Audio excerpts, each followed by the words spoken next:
Assalamualaikum warahmatullahi wabarakatuh. Waalaikumsalam warahmatullahi wabarakatuh. Alhamdulillah, alhamdulillah, alhamdulillah rabbil alamin. Wassalatu wassalamu ala asrafil anbiya'i wal mursalin Sayyidina wa maulana Muhammadin wa ala alihi wa sahbihi ajma'in.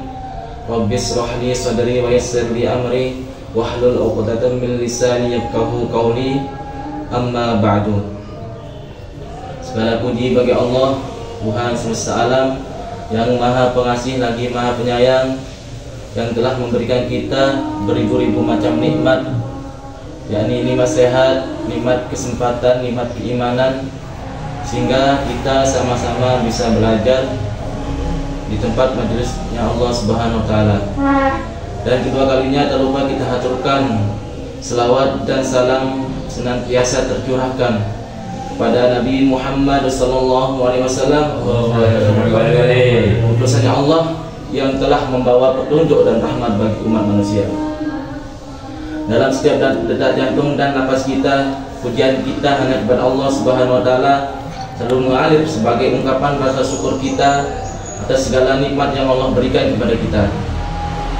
Dan begitu pula dengan selawat pada Nabi Muhammad adalah wujud cinta dan penghormatan kita kepada sosok yang telah menuntun kita ke jalan yang benar.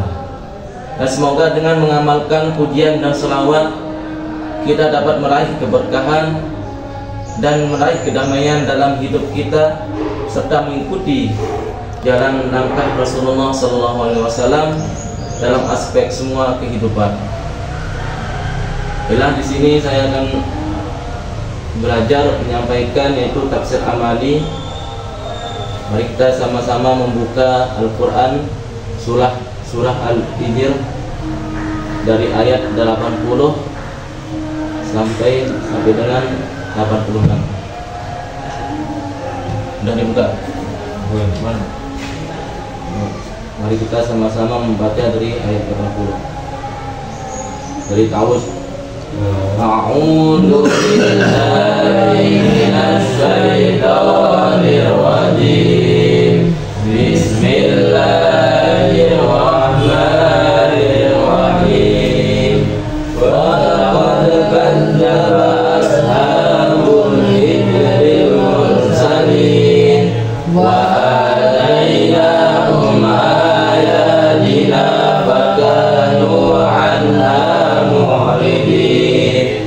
Wa kanu yanhituna minal jibali buyutan aminin fa akhadathum as-sayhatu muslimin wa ma aghna anhum ma kanu yaksibun wa ma khalaqna as-samawati wal arda wa ma bainahuma illa bil haqq wa inna as-sa'ata la'atiyatun fasbahis sabhal jamil.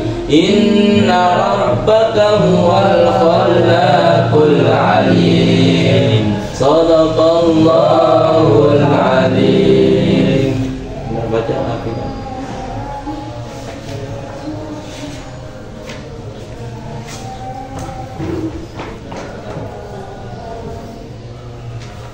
Sesungguhnya penduduk negeri Hijr benar-benar telah menistakan para rasul mereka.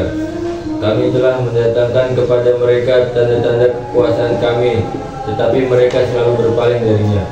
Mereka memahat gunung-gunung batu menjadi rumah-rumah yang didiami dengan rasa aman. Kemudian mereka dibinasakan oleh suara keras yang mengguntur pada pagi hari, sehingga tidak berguna bagi mereka apa yang telah mereka usahakan. Kami tidak menciptakan langit dan bumi serta apa yang ada di antara keduanya, melainkan dengan benar. Sesungguhnya kiamat pasti akan datang, maka maafkanlah mereka dengan cara yang baik. Sesungguhnya Tuhanmu lah yang maha pencipta lagi maha mengetahui. Yang pertama di sini yaitu ayat 80. Dan sesungguhnya penduduk negeri Hijr benar-benar telah mendustakan para rasul mereka. walaqad kazzaba, dan sungguh benar-benar telah mendustakan ashabul hijri, penduduk negeri Hijr, al-mursalin, kepada para rasul mereka. Ayat ini menerangkan yaitu bahwa penduduk kota Hijr telah mendustakan para rasul. Dan di dalam ayat ini disebut rasul-rasul, padahal mereka hanya mendustakan satu rasul. Akan tetapi hukumnya sama dengan mendustakan seluruh rasul Allah Subhanahu wa taala. Dan seluruh rasul yang diutus Allah yaitu membawa agama tauhid. Tapi malah sebaliknya kaum Hijr malah mendustakan apa yang diperintahkan, apa yang disampaikan oleh rasulnya. Yang pertama di sini yaitu kita menghindari yaitu mendustakan para rasul, karena hukumnya sama dengan mendustakan seluruh rasul Allah. Maksudnya di dalam kehidupan kita yaitu sama dengan jangan kita hindari yaitu mendustakan para ulama, karena ulama adalah pengganti para rasul. Ulama adalah bimbingan Tuhan. Kalau kita mendustakan para ulama, otomatis kita mendustakan rasul. Kenapa? Ulama adalah bimbingan Tuhan, ulama adalah gantikan rasul. Seperti yang ada di lagu Qur'ani yang ditulis oleh Abah Jombang, yaitu tentang lagu ulama. Dan yang kedua, kita berusaha mengikuti ajaran rasul yang telah diutus oleh Allah Subhanahu wa taala, yaitu membawa tauhid dan asas-asas agama yang dimana era zaman kita ini yaitu mengikuti ajaran para ulama, mengikuti ajaran para ulama yang benar, yang aswaja, yang membawa kita, yang mengajak kita ke jalan yang benar untuk ke jalan akhirat. Dan selanjutnya yaitu ayat 81 yang menerangkan bahwa wa atainahum, dan kami telah mendatangkan kepada mereka apa itu ayatina, tanda-tanda kekuasaan kami. Wakanu, tetapi mereka anha darinya yaitu mu'ridina, selalu berpaling dari kebenaran. Dan ayat ini yaitu menerangkan bahwa penduduk Hijr telah mendustakan para rasul, dan di ayat ini rasul-rasul padahal mereka hanya mendustakan seorang rasul, yaitu sama dengan ayat yang di atas tadi. Yang pertama, kita meyakini atas apa yang menjadi ketentuan Allah, turunnya kekuasaan Allah itu hanya semata-mata Allah yang menginginkan, Allah yang berkuasa, dan kita berusaha menerima atas apa yang menjadi ketentuan Allah, atas apa yang menjadi kuasanya Allah. Dan yang kedua, kita hindari yaitu sifat kaum Nabi Soleh yang hatinya keras, yang tidak mau menerima kebenaran, yang selalu membantah, yaitu Nabi Soleh. Sebaiknya kita yaitu jangan selalu membantah ulama, karena ulama adalah pewaris para nabi, penerus para nabi. Insya Allah mereka selalu membimbing kita di jalan yang benar. Makanya kita harus selalu mengikuti ajaran ulama. Makanya kita harus mondok. Alhamdulillah kita masih dijadikan mondok oleh Allah Subhanahu wa taala. Dan yang selanjutnya, kita berusaha selalu menerima yaitu kebenaran. Menerima kebenaran apa yang disampaikan oleh para ulama. Dan selanjutnya yaitu wakanu, dan mereka yanhituna, memahat minal jibali, gunung batu, buyutan, untuk rumah-rumah, aminina, yang didiami dengan rasa aman.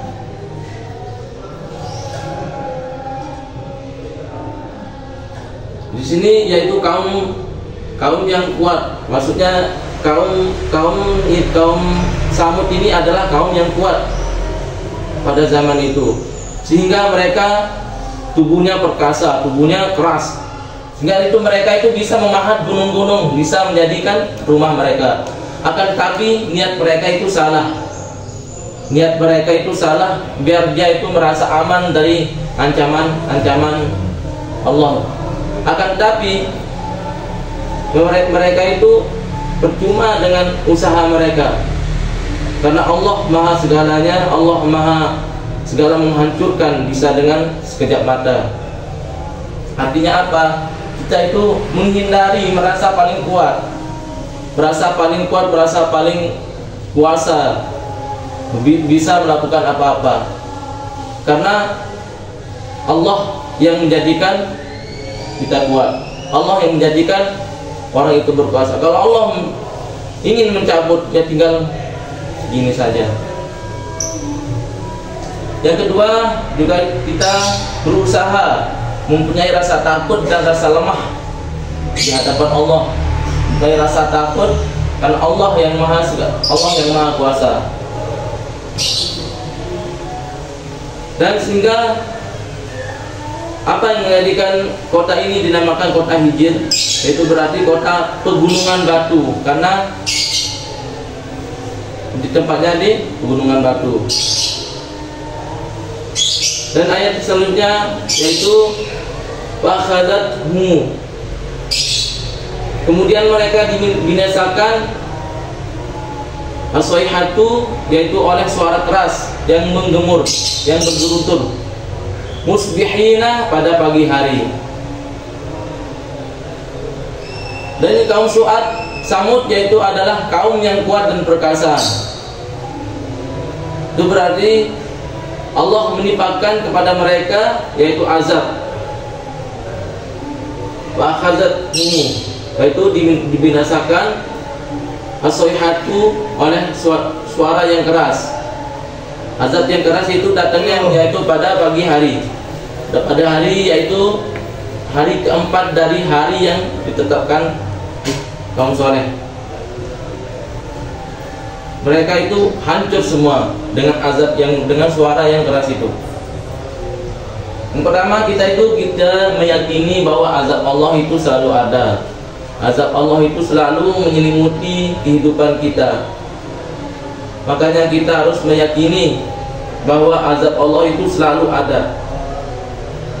Entah itu kita tidak bersalah maupun tidak, kita melakukan kebaikan, akan tetapi azab itu akan selalu ada. Entah itu azab kecil maupun azab ringan, kita harus meyakini bahwa azab itu akan selalu ada bagi orang-orang yang mendustakan Rasul atau mendustakan para ulama.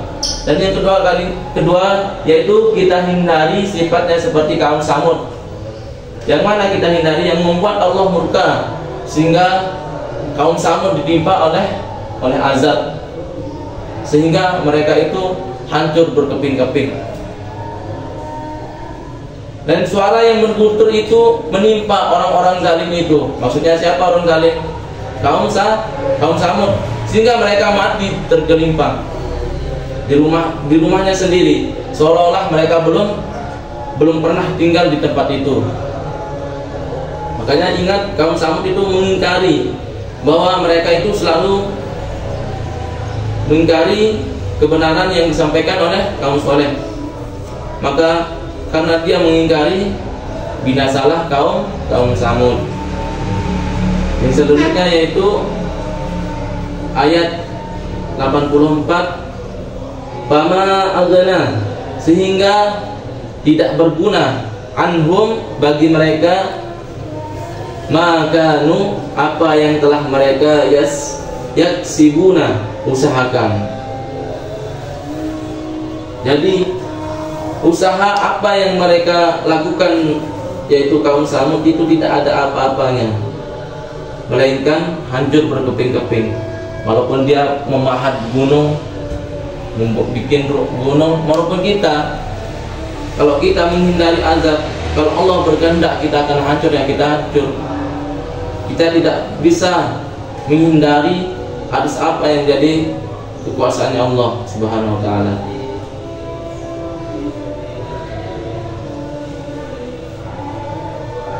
Yang selanjutnya yaitu wa ma khalaqna, dan kami tidak menciptakan as-samawati, langit, wal arda, dan bumi, wa ma bainahuma, serta apa yang diantara keduanya, illa bil haqq, kecuali dengan kebenaran. Ayat ini menerangkan bahwa Allah menciptakan semua langit dan bumi ini bukan hanya berbuat aniaya dan zalim, akan tetapi kita seluruh penduduk atau makhluk sebagai manusia atau maupun yang ada di bumi ini seperti yang dilakukan terhadap umat terdahulu yaitu durhaka. Kita menghindari sifat yang seperti itu. Kita menghindari sifat zalim. Kita menghindari sifat yang tidak baik. Karena Allah menciptakan langit dan bumi hanya semata-mata untuk berbuat, untuk kita melakukan ibadah, untuk mengagungkan Allah, untuk bertafakur atas apa yang menjadi kebesaran Allah Subhanahu wa taala. Dan Allah menciptakan semua benda-benda yang ada di bumi maupun di langit itu semata-mata untuk memperlihatkan atas kekuasaannya Allah Subhanahu wa taala kepada kita. Dan kita juga berusaha menggunakan atas apa yang menjadi ciptaannya Allah dalam hal kebaikan. Dan juga Allah menciptakan langit dan bumi yaitu hanya semata-mata untuk umatnya, bentuk rasa kasih sayang Allah kepada umatnya, bentuk rasa kasih sayang agar semua yang dilakukan agar tidak melenceng dari apa yang Allah perintahkan kepada kita. Kemudian wa inna sa'ata, dan sungguh kiamat la ayatun, pasti akan datang. Kemudian Allah menegaskan bahwa hari kiamat itu pasti akan datang. Tidak ada keraguan sedikit pun yang ada di hati kita. Jangan tanamkan rasa ragu, karena hari kiamat itu pasti akan datang. Hari kiamat termasuk juga yaitu di rukun iman yang kelima, yaitu percaya kepada hari kiamat. Berarti kalau kita tidak percaya kepada hari kiamat, maka rukun iman kita kurang. Karena mempercaya kepada hari kiamat adalah salah satu rukun iman. Rukun iman, kalau tidak percaya dengan hari kiamat, maka iman kita kurang. Harus banyak-banyak istighfar. Yaitu yang pertama, kita juga harus mempersiapkan, karena datangnya hari kiamat, maka kita persiapkan amal jariah kita, amal soleh kita untuk menghadap, untuk hidup di akhirat nanti. Karena kita hidup di dunia hanya sementara, dan kita hidup di akhirat selamanya. Makanya kita harus mempersiapkan, jangan malah mempersiapkan yang buruk. Sebab kita mempersiapkan untuk diri kita sendiri, untuk menuju surganya Allah, untuk menuju ridhonya Allah. Maka dari itu kita mempersiapkan amal baik kita, amal soleh kita untuk menghadapi yang namanya hari kiamat. Karena kita tidak tahu kapan hari kiamat itu datang, kapan harinya, kapan jamnya, kita tidak tahu. Yang penting kita menyiapkan apa yang kita bawa nanti, apa yang kita persiapkan nanti untuk menghadap Allah Subhanahu wa taala. Dan selanjutnya yaitu fasfahi, dan maka maafkanlah mereka, as-safha, dengan cara memaafkan, al-jamila, yang baik. Allah memberikan, yang maksudnya di sini yaitu memaafkan. Maka Rasul diperintahkan untuk berpaling juga di sini ya. dengan cara yang baik, menguapkan dengan cara yang baik. Maksudnya di sini seorang ulama atau seorang pendakwah jikalau menyampaikan kebenarannya Allah, ilmunya Allah, maka kalau mereka berpaling kita maafkan. Kalau kita berpaling dengan ajaran-ajaran kita, tidak mau mengikuti ajaran ulama, maka maafkanlah mereka. Serta maka tidak tanduk mereka yang tidak wajar terhadapnya. Soalnya dari kaum dari rasul-rasul yang menyampaikan, yaitu berusaha menjadi sabar. Itu kita berusaha menjadi orang yang sabar dalam menyampaikan ajaran-ajaran Allah. Dan banyak yang tidak mau menerima. Ada siapa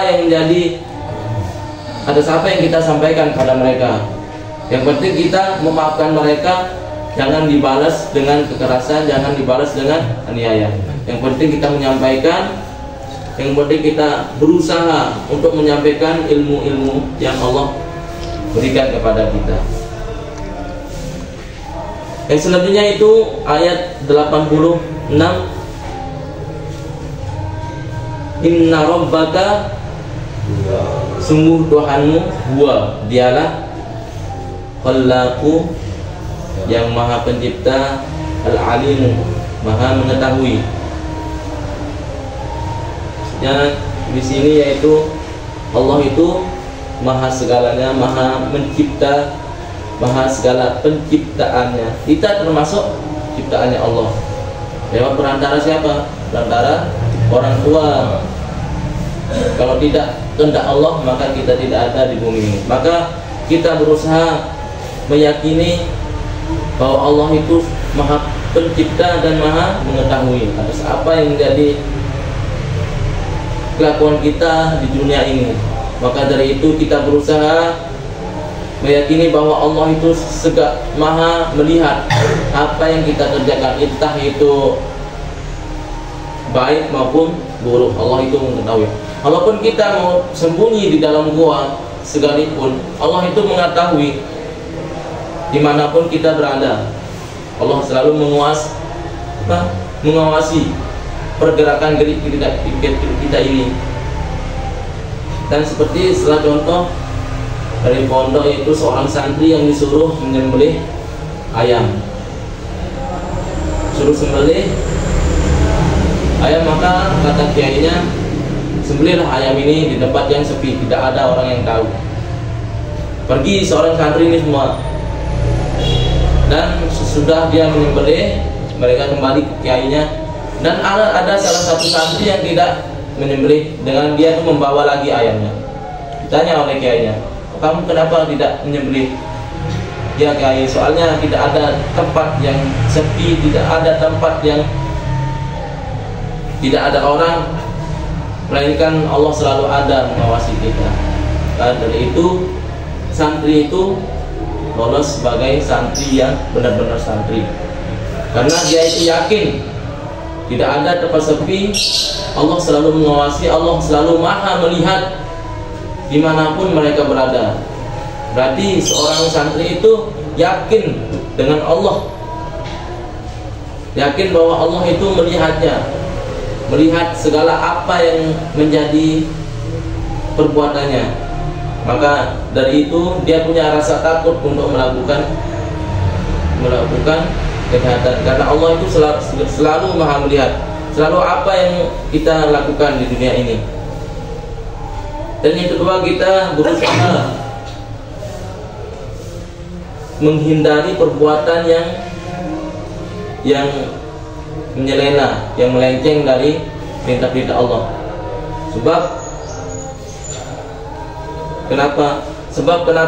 Sebab kita itu dilihat oleh Allah Subhanahu wa taala, dan kita bimbing hati kita, bimbing selalu hati untuk berbuat baik kepada Allah Subhanahu wa taala, berbuat baik dalam segala perbuatan, agar apa yang kita lakukan, yaitu menjadi amal jariah kita, semoga menjadi perbuatan amal kita untuk menuju surganya Allah Subhanahu wa taala. Dan mungkin ini saja yang bisa saya sampaikan. Kurang lebihnya mohon maaf jika ada salah kata dalam menyampaikan. Dan karena saya juga lagi tahap belajar, mungkin semoga apa yang disampaikan bermanfaat bagi kita semua. Amin. Allahumma afiq ila aqwamit thoriq. Assalamualaikum warahmatullahi wabarakatuh. Waalaikumsalam warahmatullahi wabarakatuh.